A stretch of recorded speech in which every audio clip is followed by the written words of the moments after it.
seen the episode of Moon Girl and Devil Dinosaur where Lunella learns a valuable lesson about loving her natural hair? In a recent comment, someone requested that I make a video on the episode Hair Today Gone Tomorrow. And this episode has actually been requested a few times, but I just haven't gotten around to watching it. But I finally did, and I have a lot to say. So let's talk about it. The episode starts off with Lunella coming home after a long day of hero duties. She changes into her sleeping clothes, and while doing so, she accidentally knocks over her natural hair products. We then see her put some screws and bolts into her bonnet that's sitting on her desk. The camera then goes to the floor, showing her natural hair products that she knocked over. And she unknowingly kicks right past them, not even noticing them on the floor. Right off the bat, the writers are showing us the themes that will come up later in this episode of Lunella not caring too much about her natural hair. She then goes to sleep with her hair in a puff, and when she wakes up, we see that her ponytail is out, and she now has a fro. And I love that the writers added this detail because I can relate so much to it. There's been so many times where I will go to sleep without my bonnet on and have one hairstyle, and then wake up with a totally different look. So Lunella's mom walks in to wake her up, and the first thing she does is question where her silk bonnet is. And again, the details in this episode are chef's kiss. They're so relatable. Because if you know, you know. So Lunella tells her that she's been using her bonnet to hold her screws and bolts, instead of wearing it to sleep like she's supposed to. That's when her mom tells her that it's time to start taking care of and learning to love her hair. She tells her that to love your hair is to love yourself. But Lunella tells her that it's just hair. And that's when her mom brings her to the Lunella Wall of Fame, which is a photo collage of Lunella throughout the year showing all the stages of her natural hair. In the next scene, Lunella is now at school. Casey shows her two dresses that she has, and she wants to know which one she should wear for picture day. Lunella tells her that she doesn't really understand what the fuss is around picture day, and she mentions that her mom made a really big deal about her hair that morning. That's when a student sitting behind her chimes into the conversation and says that it's ridiculous that Lunella's mom even cares about her hair, because her hair always looks quote unquote messy. She goes on to say that Lunella's hair is always sticking up and frizzy, and that comment clearly made Lunella upset, because that's not how she's ever seen her hair. Up until that moment, her hair wasn't something that she questioned or felt insecure about. It simply existed as a part of her. But I do want to make it clear that I don't think this student was intentionally trying to be rude or hurt Lunella's feelings. It honestly came across as someone who isn't educated on black hair textures or styles, and that's a common thing that happens in real life. But regardless, ignorance doesn't make comments like that harmless, and it's not an excuse. Even when there's no malicious intent, those kind of statements carry weight. That's where prejudice starts to form. That's how stereotypes get normalized. And that's how beauty standards become centered around one specific group, while other cultures and demographics are pushed to the side, labeled as unkept, unprofessional, or less desirable. And over time, those ideas start to sink in, especially for kids who are still trying to figure out who they are. And that's why conversations like this, education, and the willingness to learn and understand matters. Creating a society that's fair and respectful means acknowledging differences without ranking them, and respecting everyone regardless of their race, skin complexion, or hair type. Now walking home with Casey, Lunella starts to worry about her hair for picture day. She says that she might actually consider doing a different hairstyle, but she just doesn't know what she wants to do. Casey reassures her that her hair is fine the way it is. But at this point, the comments that student made has already gotten to her, and she's set on changing her hair. She sees Casey's hair blowing in the wind and decides that she wants straight hair like her. So Casey tries to style Lunella's hair the same way that she styles her own, but it doesn't work. And she even jokes that the curls are too strong with this one. And once again, I have to pause here, because this episode is filled with so many intentional details that are so easy to overlook if you're not really paying attention. This moment where Casey struggles and ultimately fails to do her hair is incredibly true to real life experiences. There are so many non-black hairstylists who genuinely do not know how to properly style black hair. And honestly, that isn't just a coincidence. It's how the system has been designed. Fun fact about me, I actually grew up in a salon. My mom has been a professional cosmetologist for my entire life. She's been doing hair professionally for over 25 years, and she owns her own salon. And one thing that I always remember her telling me was that in cosmetology school, there was never really a real focus on black hair, how to care for it or how to style it. At least not at the time that she went. The education that she received had a very Eurocentric focus, and it emphasized skills and techniques centered around straighter hair types. And when textured hair was discussed at all, it was usually in the context of how to chemically alter it and make it straight, primarily through relaxers. Even during hands-on training, most of the mannequin heads that the students were given were non-black, with straight hair. I still remember that Deborah mannequin that my mom used to practice on.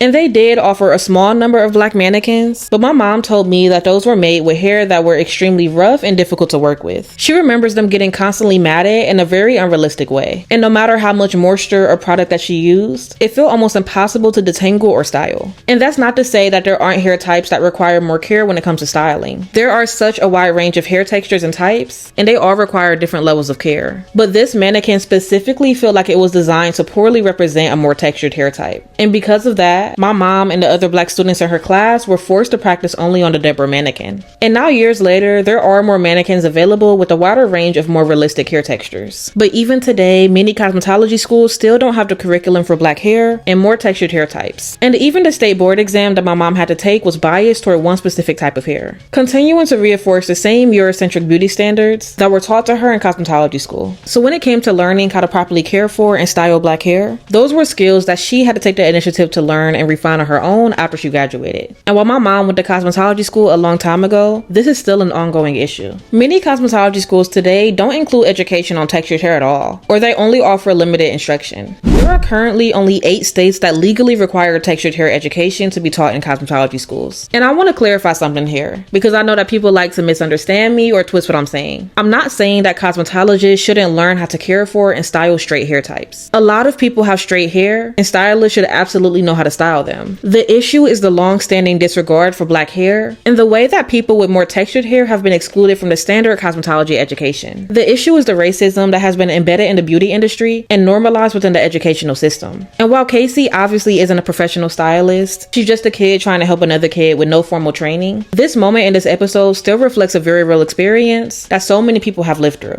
So Casey ends up recommending that Lunella gets a relaxer, but Lunella tells her that her mom will never allow that because she's scared of the chemicals. That's when she comes up with the idea to bioengineer her own relaxer and straighten her own hair. And when she puts the relaxer on her hair, it actually works. Her hair becomes straight and she's happy. But then it falls out. And this is the episode acknowledging the very real reality that relaxers can sometimes cause when they're either overprocessed, not properly applied, or even repeatedly used. They can cause hair loss, chemical burns, dry and brittle hair that leads to damage, and inflammation on the scalp.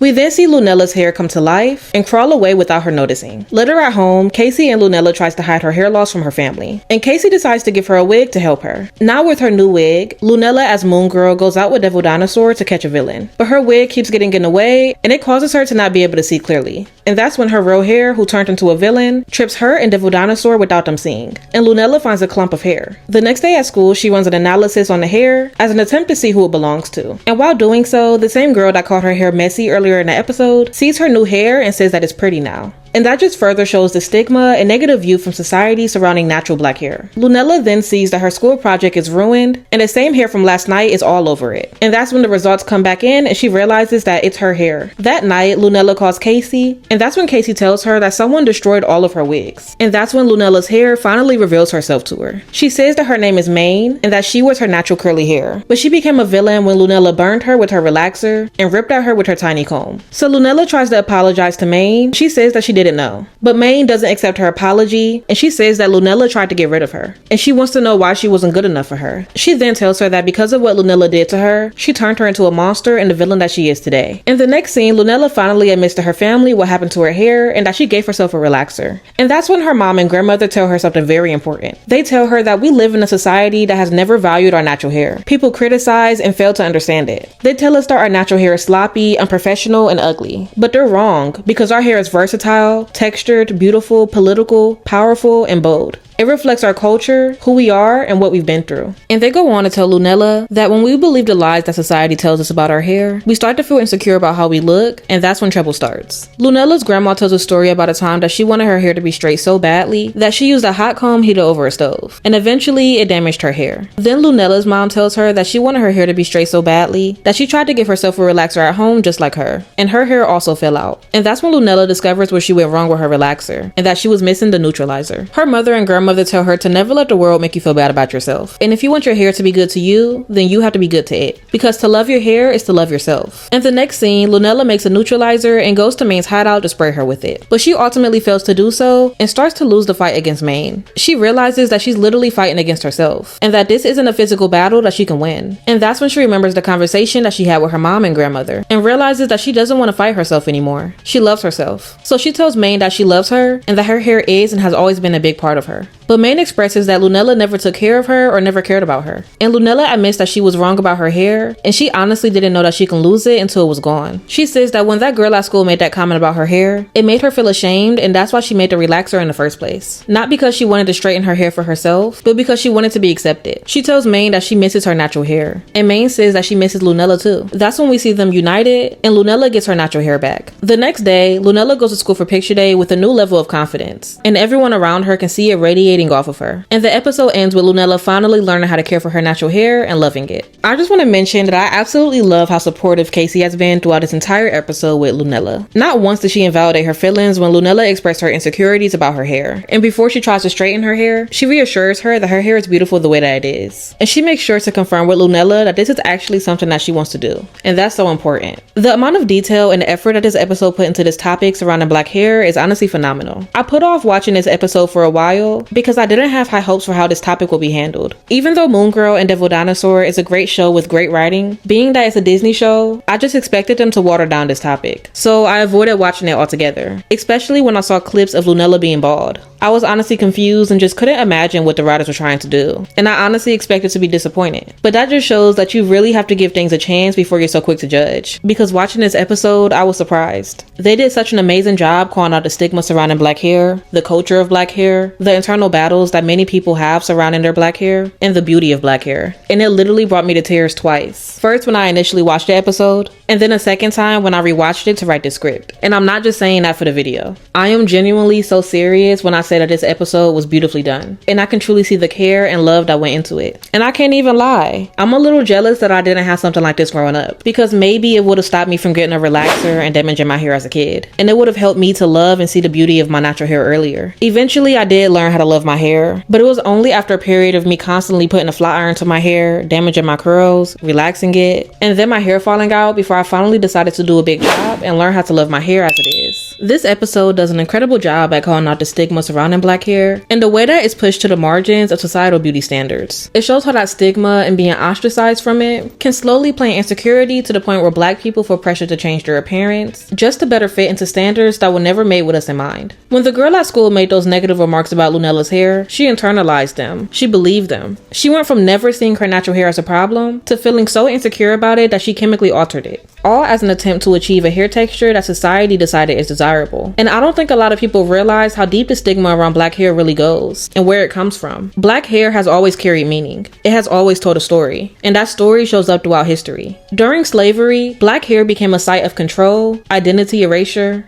and resistance. Enslavers often shaved heads or enforced European hairstyles as a way to dehumanize black people and strip them of their culture and identity. And even under those conditions, black people still found ways to reclaim agency through their hair. They braided seeds and rice into their hair as a means of survival. And they used braids to create maps, weaving intricate patterns that helped guide them to freedom. So no, it's not just hair. So when that comment was made about Lunella's hair, even if there was no intent to cause harm, it still carried weight. It left a mark. Those comments didn't just come from nowhere. That way of thinking has been passed down from generation to generation. It's a mindset that treats black hair as something to monitor, correct, and control. But our roots go deeper than the scalp. The hair that we wear today is tied to our history. It reflects our culture. It speaks to our resilience and our strength. It's creative and intentional. It's art. It's our crown, and it has always been something to be proud of. Reflecting on this episode and the history of black hair made me think of the Tyler, the Creator song, I Killed You. And side note, that's actually one of my favorite songs from the Chromacopia album, and in my opinion, it's underappreciated. But this song is essentially a love letter to black hair. It uses so many metaphors to unpack the stigma surrounding black hair, and the complicated relationship that many black people are forced to have with their hair. Tyler uses the phrase, I killed you, to capture the weight of societal pressure that pushes black people to suppress parts of their identity and conform to Eurocentric beauty standards, essentially killing their hair just to survive within those expectations. And he says it in a mournful and regretful way, almost like a confession of what had to be sacrificed in order to be accepted. Some of the most prominent lyrics that stand out to me in this song, and the ones that align closely with this episode are, I gotta work, I gotta eat, if they see you on top of me, I gotta leave, I killed you. Your natural state is threatening to the point that I look at myself for self-esteem, I killed you. Here he's speaking directly to the reality that black hair is not always socially accepted. And many many spaces, especially the workplace and school settings, it's labeled as unprofessional. And because we need to eat in order to survive, we need to work. And in order to work, so many people have been made to believe that they first have to kill their hair, reshape it, flatten it, and erase it. Also that it fits into what society has decided is professional. And that's actually what eventually led to the Crown Act. This is the legislation that bans discrimination based on hair texture and protective styles, such as braids, locks, afro puffs, and bantu knots in workplaces and schools. And that law exists because the discrimination has already happened. It exists because black hair has historically been punished, policed,